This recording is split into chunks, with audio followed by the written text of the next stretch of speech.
Hello everyone, this is Miss Stephanie from Willard Library Teen Room. Did you know that April is National Poetry Month? Poetry is a form of expression. Writing it allows us to express our feelings, and reading allows us to connect with others. Miss Alisha, can you let everyone know what's in our April Teen Kit?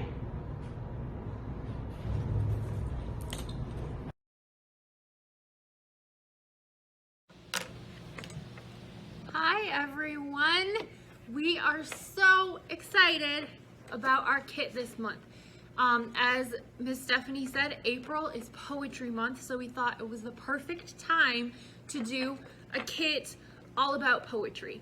If you're like me and poetry is not your thing, like poetry is not your strong suit, I love to write, but I'm not an excellent poet by any means. We put some things in this kit to help make it fun and take some of the intimidation out of it, and you are not going to be graded on this. It is just supposed to be for fun, so have fun with it. Don't worry about getting anything right or wrong. Just have fun being creative, okay? So we have our April kit. When you get it, it'll look like this. It will not have your name on it. It'll have a really cool sticker right here. But this is what it'll look like. It's in this cute little takeout box. And let's open it up and see what's inside.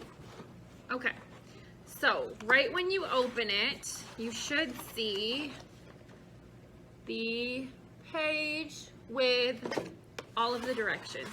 So if you need a little refresher after you watch this video, directions are in here. There's also a QR code you can scan on the bottom to get back to our YouTube page to watch this video again if you need to. And then there's also on here an email address. You can email us at teenservices@willardlibrary.org if you have fun with this and you would like to participate in our very fun poetry slam poetry workshop with some very cool special guests who are going to be actually doing the workshop for us. And that is going to be in May. You don't want to miss it. So email us or send us a message on Facebook if you want to sign up for that. But this is the direction sheet. And then you should also have in here this cute little tin. It looks sort of like an Altoids tin. So you should have that.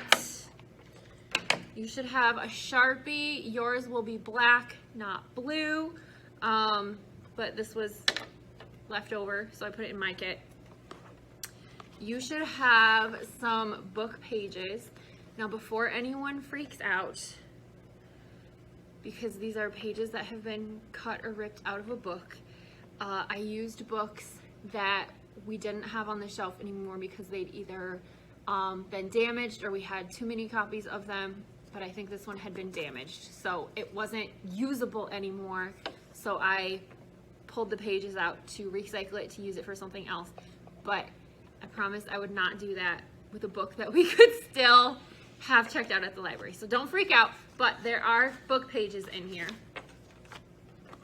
There should be some poetry prompts. So with both of these activities, if you're having some trouble like getting your creative juices flowing, or you can't really think what you would want to write a poem about, you can use these prompts to just help you start thinking about what you might want to write about. So there's that. And then we have these 2 half sheets of magnets. And I'll tell you what to do with those in just a second. There's magnetic words. I'm sure you can guess, but... And then the last thing we have in here, which is my personal favorite, is a book. And it is called For Everyone by Jason Reynolds, who, if you've ever talked to me, ever, you know is like my favorite YA author. I adore him and his books. But he wrote a poem called For Everyone. And this book is just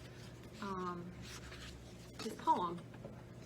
And also, if you go to YouTube and you type in For Everyone by Jason Reynolds.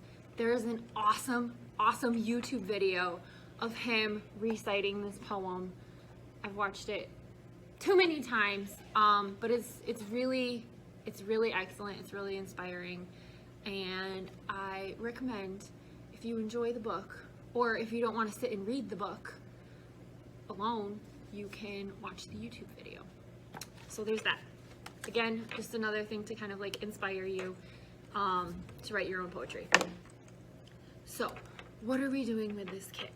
All right, so we have two activities here. We have magnetic poetry and we have book page poetry. So for the first one, for magnetic poetry, you need your Altoids tin and your words, and all you're gonna do is, this might take a little while, so I apologize, but you're gonna just cut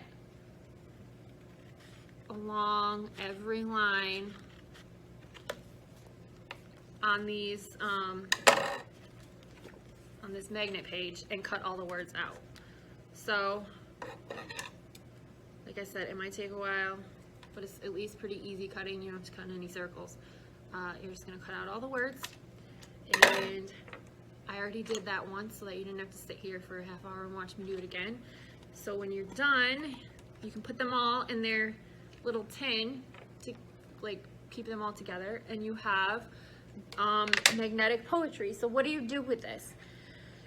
If you have a fridge or a cookie sheet or anything metal, you can use these words to make poems. So you would just like pick out a couple of words, and then you would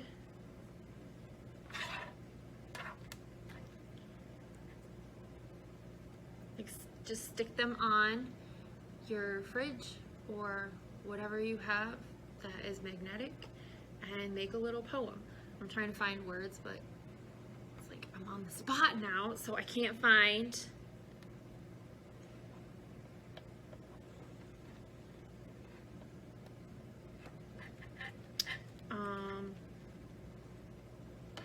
Okay, this is not by any means inspiring, but I just put 3 words together, and you can, you know, make your own poetry on your fridge, and you can change it out whenever you want. You can keep them in this cute little tin. You can decorate it. You have that Sharpie, and yeah, it's just like a fun way to do some poems. There's also a couple of blank ones, so you can write your own words as well. We tried to do mostly like spring and summery type words, but we left some room for you to write in your own words if there's a word you can't find for the poems. Okay, so that is the magnetic poetry. And then we also have book page poetry, which is the same sort of thing. You're using words that have already been provided to you in coming up with a poem. So in this case, you would take your book page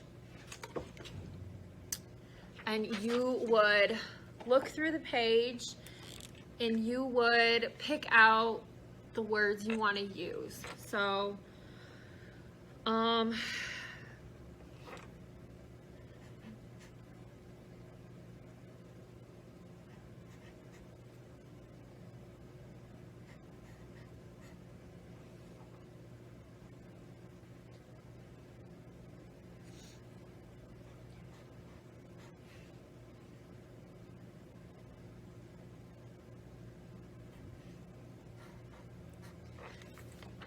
I just kind of drew a box around the words I know I want to use, and then you would use your Sharpie to, in any way you want to, just kind of blank out the other words.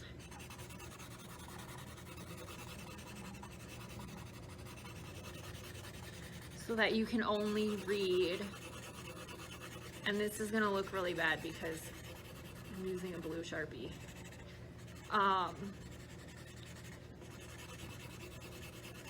But you would kind of just black out all the other words so that you can only read the words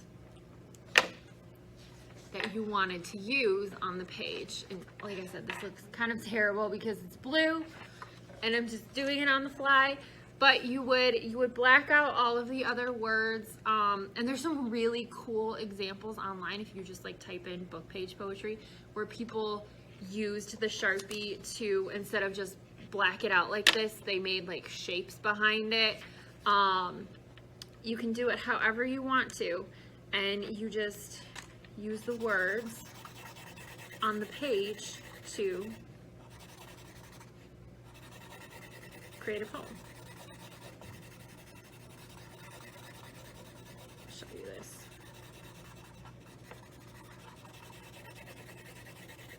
It'll look much better in black, but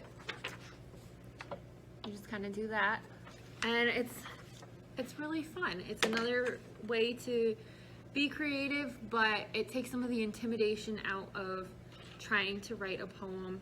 I don't know about you, but I sometimes don't even know where to start, right? So these are just two of the ways that you can write your own poetry. Obviously, you could get out a pen and paper or your notes app on your phone or whatever and write your own poems. There's a lot of different ways you could do it. So have fun with this. We hope you enjoy it. We hope you love this book and that you love it so much that you want to sign up for the poetry workshop in May. So shoot us an email. We would love to have you. It's going to be a really good time. And in the meantime, enjoy writing your own poems, enjoy expressing yourself.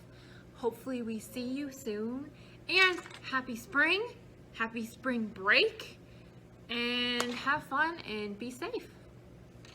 Bye.